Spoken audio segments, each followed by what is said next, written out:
मजाक में कन्वर्ट कर रहे हो, कॉमेडी बना रहे हो उसकी। नंबर 1। नंबर 2, कोविड पर आते हैं। हाँ भाई, कौन कहता था कि कोविड के साथ जीना सीखना पड़ेगा? ये केजरीवाल। और जब केजरीवाल ने ये बोला था तो मैंने क्या कहा था? कोविड के साथ मैं जीना कभी नहीं सीख पाऊंगा, इसको हराना पड़ेगा। पर बहुत से लोग चुप रहे। क्यों चुप रहे? क्योंकि केजरीवाल जो भाषा बोल रहा था, माफ करिएगा, वही भाषा सेंट्रल गवर्नमेंट बोल रही थी। क्या ये कौन सा तरीका था कोविड के साथ जिलाओ? अब जियो दिल्ली में कोविड के साथ, जियो, दिमाग ठिकाने आ गए। कल का बयान देख लिया, 5 लाख हो जाएंगे, 3 लाख हो जाएंगे, 1.5 लाख बेड चाहिए, 1 लाख बेड चाहिए। 6,000 बेड में छींके आ गई। मुख्यमंत्री दिल्ली का झूठ बोल रहा है। मुकदमा होना चाहिए, सुप्रीम कोर्ट को सुओ मोटो कॉग्निजेंस लेना चाहिए। 20 दिन पहले बोल रहा था 50,000 पेशेंट्स को हम हैंडल करने के लिए तैयार हैं।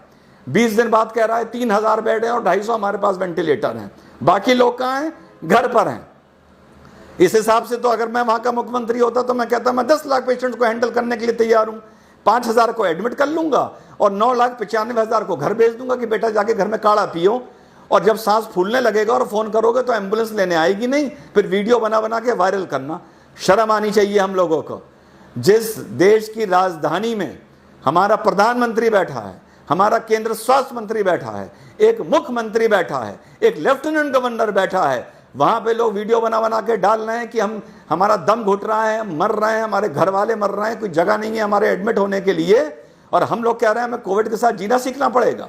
अब लोग कहेंगे फेडरल स्ट्रक्चर वो राज्य है, वो केंद्र का जिम्मा नहीं है, वो इसका जिम्मा नहीं है। अरे किसी का जिम्मा हो, जिसके घर में कोविड आया होता है ना, और उसका बाप या उसका बच्चा या उसके बीवी मर रही होती है, और वो जब अस्पताल में फोन करता है तो उसको ये नहीं पता होता ये सेंट्रल गवर्नमेंट का अस्पताल है या स्टेट गवर्नमेंट का अस्पताल है, केजरीवाल के अंडर आता है या लेफ्टिनेंट गवर्नर के अंडर आता है। हम लोगों को शर्म आनी चाहिए। कोविड-19 की पूरी लड़ाई पॉलिटिकल एफिलिएशन को दिमाग में रख के लड़ी जा रही है। केंद्र सरकार को समर्थन करने वालों की इतनी हिम्मत नहीं है कि केंद्र सरकार की गलतियों पर उंगली उठाएं और बातमीज केंद्र सरकार से सवाल पूछें। केजरीवाल को समर्थन करने वालों की इतनी हिम्मत और औकात नहीं है कि सवाल उठाएं और बातमीज ट्विटर पर या फेसबुक पर या सोशल मीडिया पर इन लोगों से सवाल पूछें कि तुम लोगों ने तमाशा कर क्यों रखा है। तुम लोगों ने देश को कोविड-19 की लड़ाई को लेके लावारिस बना दिया है। मानो या ना मानो, किसकी कितनी गलती है ये आपस में तय करते रहना, ठीक है? तो वो बात तो दिमाग से अब निकाल दो कि कोविड के साथ जीना सीखना पड़ेगा।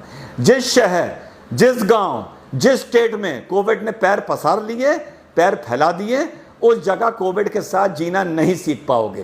कोविड से जब तक जीना अकड़ते रहो जब तक कोविड तुम्हारे और हमारे घर नहीं आया है। जिस दिन घर आ गया ना, दिमाग ठिकाने कर देगा। अब आगे की बात खत्म करता हूं लास्ट एडवाइस देते हुए, and I hope this is my last video.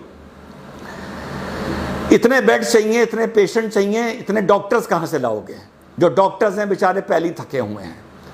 Private nursing home दुकान खोल के बेशरम बैठे हैं, ठीक? इतने डॉक्टर्स कहां से लाओगे? सजेशन दे रहा हूं गवर्नमेंट को, और कहां से उठा के लाया हूं सजेशन को ये आखिर में बताऊंगा। 4th ईयर के जो बच्चे MBBS में हैं उनको उठा लीजिए अभी से। कोविड की लड़ाई कम से कम 1 साल चलेगी। मान लीजिए 5 ईयर का कोर्स, 5 साल का कोर्स होता है। 4th ईयर जो पास आउट कर गए हैं वो लगभग डॉक्टर बन गए हैं। 1 साल का स्पेशलाइजेशन कोर्स उनका बचा हुआ है, ठीक? बेसिक चीजें उनको सब आती हैं। कोविड की लड़ाई में हमको स्पेशलाइज चीजें लेनी चाहिए। BP लेना, इंजेक्शन लगाना, दवाई देना, वेंटिलेटर लगाना, पल्स देखना, टेम्परेचर देखना, वगैरह वगैरह वगैरह। इससे ज़्यादा ज़रूरत नहीं होती। जो लोग होम आइसोलेशन में, घर में अगर एम्बुलेंस जा रही है उनको चेकअप के लिए जाना, विजिट करना, लैब्स में ड्यूटी लगाना। इन लोगों को, बच्चों को, 4th ईयर के बच्चों को उठाइए, कोविड की लड़ाई में इनको इन्वॉल्व करिए। बीच की पढ़ाई इनकी 4th ईयर के बाद ब्रेक करिए। अभी जो सेशन शुरू हो रहा है, एक झटके में हिंदुस्तान में हजारों डॉक्टर खड़े हो जाएंगे। अलग अलग इनकी ड्यूटी लगाइए। साल भर के बाद, आफ्टर 1 ईयर मीन्स जून 2021 में ये अपने कोर्सेज को कंप्लीट करने के लिए उससे फिर से ज्वाइन करेंगे। और जो ये 2021 में पास आउट होते हैं, अब ये 2022 में पास आउट होंगे। इस दौरान आप इनको जो भी नाम देना चाहें वो दीजिए, जो अच्छा रिस्पेक्टेबल स्टाइपेंड देना चाहें वो दीजिए। जब ये 2021 में अपने जूनियर बैच को ज्वाइन करेंगे और 2022 में पास आउट होके निकलेंगे, 2021 में पास आउट होना चाहिए था अगर 2020 से लास्ट ईयर शुरू होता, समझिएगा मेरी बात। पास आउट होके निकलेंगे, लेकिन इनको डीम्ड पास आउट इन 2021 ही माना जाएगा। Deemed is a legal term, it is a constitutional term. Deemed pass out 2021, actual pass out 2022, और जब ये पास आउट होकर निकलेंगे तो इनके पास 1 साल का देश सेवा का एंड गवर्नमेंट जॉब का उस टाइम एक्सपीरियंस होगा. So they will have an experience of 1 year. जो मेडिकल रेगुलेशन बोलता है कि आपको 1 साल गवर्नमेंट के लिए काम करना पड़ेगा, plus they will have a degree and plus and later of certificate of appreciation and a medal of appreciation, जो पूरी जिंदगी इन लोगों के काम आएगा. एक झटके में हम इस देश में हजारों डॉक्टर 1 महीने की ट्रेनिंग के बाद खड़े कर सकते हैं. ना उनका ईयर वेस्ट होगा, उनके फेदर इन द कैप लगेगा, उन्हें देश सेवा का मौका मिलेगा. हमारे डॉक्टर्स की हेडेक खत्म हो जाएगी, नंबर ऑफ डॉक्टर्स की. वो हमारे मेन डॉक्टर्स को मौके पे सब्स्टिट्यूट कर सकते हैं, ताकि हमारे जो मेन डॉक्टर्स हैं वो टायर आउट ना कर जाएं, वो फटीक आउट ना कर जाएं. ये आइडिया मेरे दिमाग में कहाँ से आया? ये काम किया था ब्रिटेन ने वर्ल्ड वॉर 1 में. 4th ईयर MBBS के बच्चों को उठा के 1 महीने की ट्रेनिंग दे के अलग अलग शहरों में उन लोगों को डिप्यूट कर दिया गया था. और पास आउट होने के बाद जो भी कॉमनवेल्थ था, उनकी कॉलोनीज थी, और 1 साल का उन्होंने शायद इनसे वर्क मांगा था. उसके बाद वापस लोगों को कोर्स में इनरोल कर लिया गया था और डॉक्टर की डिग्री दे दी गई थी. ये बात मुझे कैसे पता?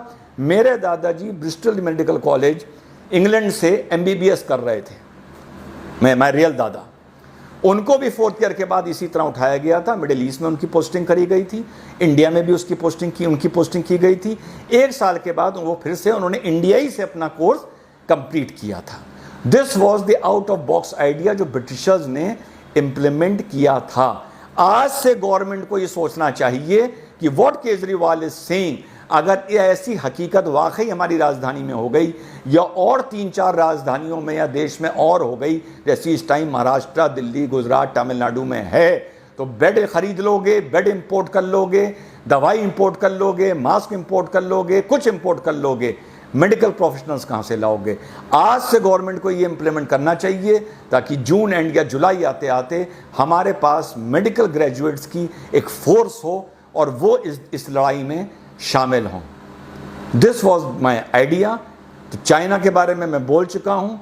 Let us become a responsible nationalist people. अपनी राष्ट्रवाद को ज़रा ठहराव दो, थोड़ी गहराई दो. उकसाने की, चिल्लाने की ज़रूरत नहीं है. और दूसरा, मेडिकल ग्रेजुएट्स गवर्नमेंट कहाँ से उठा सकती है, ये मैंने एक आइडिया दिया है. और इंग्लैंड ने वर्ल्ड वॉर